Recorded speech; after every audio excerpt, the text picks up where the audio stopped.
Please. ఇంకా మన వీడియోలోకి వెళ్ళిపోదాం. లవ్లీ ప్యాసింజర్స్ ఎలా ఉన్నారు, బాగున్నారా? బాగానే ఉన్నానండి. ఇంకా బీపీ షుగర్ ఏం రాలేదు. ఓకే, అన్న వాళ్ళు ఫస్ట్ స్టార్ట్ చేసే ముందు ఒక క్వశ్చన్ తో స్టార్ట్ చేశారు కదా, నేను కూడా అదే క్వశ్చన్ తో స్టార్ట్ చేస్తున్నా. మీకు ఎక్కువ తెలిసి ఉంటది నాకు తెలిసి వీళ్ళకంటే.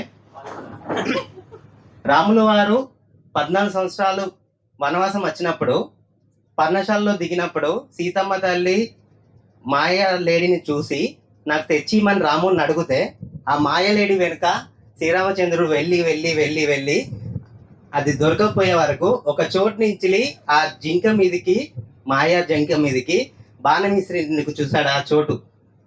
ఆ చోటు పేరేంటి? శ్రీరామగిరి. మాయలేడి మీదకి బాణం ఇడిచి పెట్టిన ఊరు శ్రీరామగిరియా?